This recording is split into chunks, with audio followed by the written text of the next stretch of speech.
बिन माँ के दो भाई दो बहन। ए माँ, उठ ना माँ, उठ ना माँ। विनोद भैया, माँ को उठने को बोलो ना। देखो इंदर भैया कितना रो रहे हैं। बड़ा ही बुरा हुआ इन चारों भाई बहनों के साथ। एक इनकी माँ सीता ही तो थी, जो आज वो भी चली गई। इस दुनिया से अब बेचारे इन बिन माँ के बच्चों को कौन देखेगा। वही तो मोहन, अरे एक माँ बिना बाप के भी बच्चे पाल लेती है, मगर एक बाप नहीं।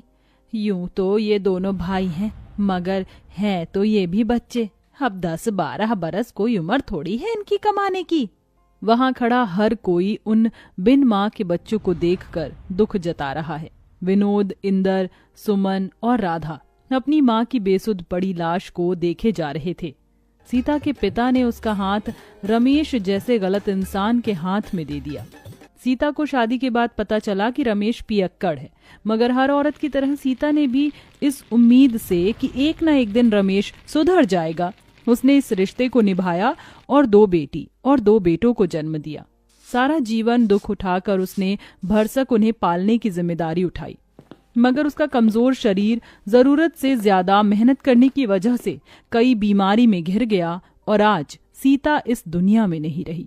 विनोद ने डबडबाई आंखों से अपनी माँ के शव को देखकर कहा, इंदर भाई, माँ का अंतिम संस्कार करना है।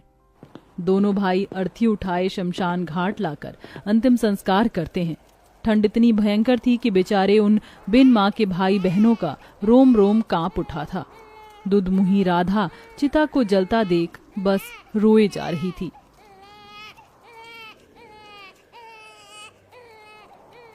खुद जलते जलते भी वो माँ अपने औलाद के उघार शरीर को गर्माहट से भर जाती है। बेचारे उन चारों भाई बहनों को भूखे प्यासे 2 दिन हो जाते हैं।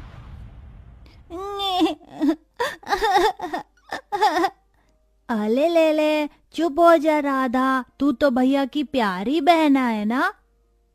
भैया, राधा को दूध पीना है, वो भूख से रो रही है। बस अब मैं मेरी दोनों बहनों को ऐसे भूखा नहीं देख सकता। इंदर, तू इनका ख्याल रखना, मैं खाना लेके आऊंगा। मैं भी आपके साथ चलूंगा भैया, हमारी दोनों बहनें हम दोनों भाइयों की जिम्मेदारी है। ये ले सुमन, राधा का ख्याल रखना। 2 साल की राधा को सुमन की गोद में देकर दोनों भाई उस ठंड के कहर में काम ढूंढने निकल जाते हैं। ओह भैया, यहाँ तो कितनी ठंड है और कोहरा भी, कुछ भी दिखाई नहीं दे रहा। हमें आगे चलना होगा। कुछ दूर आगे आकर वो कुछ लोगों को अनाज की बोरियां उतारते देखते हैं। चल भाई, वहाँ चलकर काम मांगते हैं। हाँ भैया। जरा जल्दी जल्दी बोरी उतारो। दोनों भाई रामनाथ के आगे हाथ जोड़कर खड़े हो जाते हैं। सेठ जी हमें भी काम दे दीजिए। मगर बच्चों, तुम तो अभी बहुत छोटे हो और ये बोरियां उतनी ही भारी हैं, उठा पाओगे तुम? तभी दोनों की आंखों के सामने अपनी बहनों का भूखा चेहरा आ जाता है। हाँ सेठ जी, हम उठा लेंगे, क्योंकि इस वक्त हमें अपनी दोनों बहनों के लिए खाना लेकर जाना है। रामनाथ दोनों को काम दे देता है। ठंड में बोझा ढोके खाना लिए वो घर जाते हैं और अपनी बहनों को पेट भर कर खिलाकर खुद भूखे सो जाते हैं। ऐसे ही 15 साल बीत जाते हैं। विनोद, इंदर, ये लो तुम्हारी आज की दिहाड़ी। कितने हैं सेठ जी? दोनों के मिलाकर पूरे 2000 हैं। बहुत बहुत शुक्रिया सेठ जी। विनोद, कितनी बार कहा है मुझे सेठ जी मत कहा कर, काका कहा कर। कितने छोटे से आए थे तुम यहाँ, 15 साल बीत गए। तुम दोनों भाइयों की वजह से मेरा कल का छोटा सा गोदाम राशन मिल बन गया है। खैर, पिछले 2 दिन से तुम घर नहीं गए। जाओ, तुम्हारी दोनों बहनें चिंता कर रही होंगी। चलो भैया, घर चलते हैं। तभी उन्हें जाता देखकर रामनाथ ने कहा, इन दोनों भाइयों को देखकर लगता ही नहीं है कि ये बिन माँ के बच्चे हैं। खुद पर दुख उठाकर अपनी दोनों बहनों को पढ़ाया लिखाया। ईश्वर ऐसा भाई और ऐसी औलाद हर माँ को दे। राधा, सुमन, कहाँ हो हमारी प्यारी बहनों?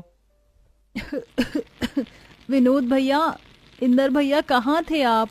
आप दोनों को देखो तो, मुंह कैसे मुरझाया हुआ सा है। अरे वो सब छोड़ो और ये देखो, हम तुम दोनों के लिए क्या लाए हैं। क्या लाए हैं भैया? अरे ये तुम दोनों के लिए दो दो जोड़ी सूट और ये स्वेटर। भैया इसकी क्या जरूरत थी, कितनी ठंड पड़ रही है और आप हर दिन ऐसे ठिठुरते हुए जाते हैं काम पर। हर बार हम दोनों बहनों के बारे में सोचते हैं, अपने तन पर एक जोड़ी स्वेटर भी नहीं खरीदते।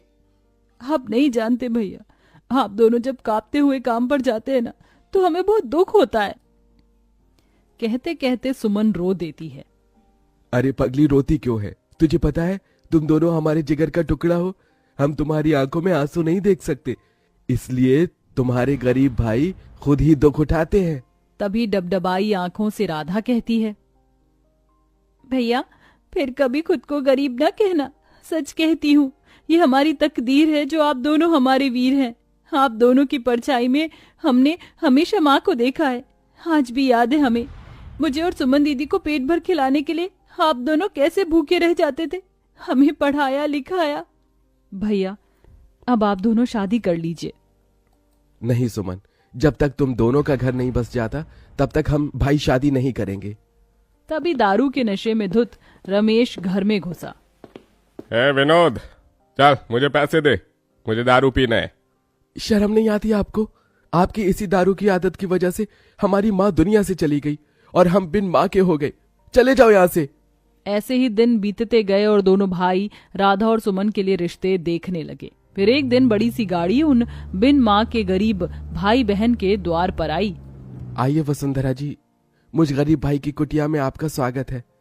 इंदर, जाकर राधा और सुमन को ले आ। वसुंधरा दोनों की सादगी देखकर उन्हें पसंद कर लेती है। विनोद, मुझे तुम्हारी बहनें पसंद है, तुम बस शादी की तैयारी करो, मैं जल्दी अपने बेटों की बारात लेकर आऊंगी। माँ जी, मेरी आपसे एक विनती है। आप तो जानती हैं हम दोनों बिन माँ की बेटियां हैं। हमारे भाइयों ने बड़ा दुख उठाकर हमें पाला है। हमारे भाई दहेज नहीं दे पाएंगे। ये सुनकर दोनों भाइयों की आंख से आंसू छलक जाता है। बेटी, मुझे कोई दहेज नहीं चाहिए, चलती हूँ। ऐसे ही दिन बीतते हैं। इधर शादी का दिन पास आया है तो वहीं ठंड कई गुना बढ़ जाती है।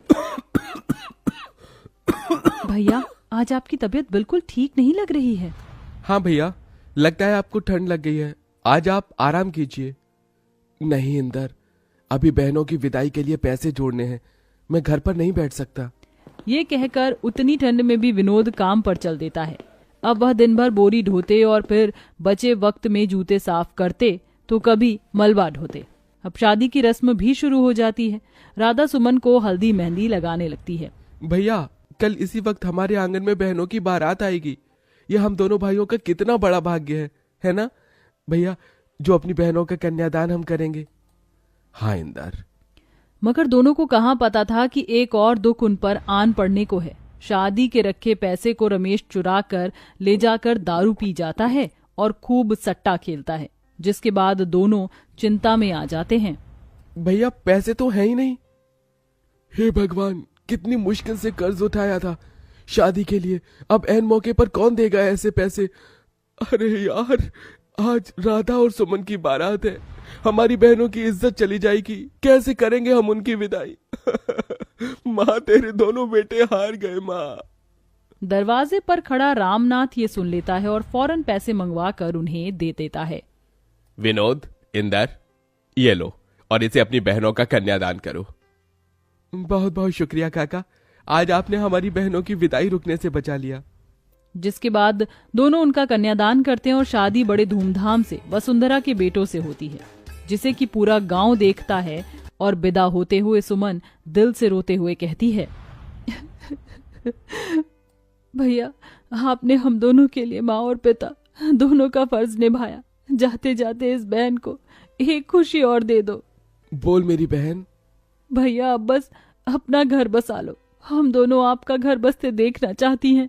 थोड़े ही दिनों बाद दोनों भाई भी शादी कर लेते हैं और चारों बहन भाई अपने अपने जीवन में खुशी को पाते हैं। कहते हैं इस दुनिया में माँ की जगह कोई नहीं ले सकता, मगर इंदर और विनोद जैसे भाई जिस भी गरीब बहन के भाग्य में हो तो माँ और पिता दोनों का रूप मिल जाता है।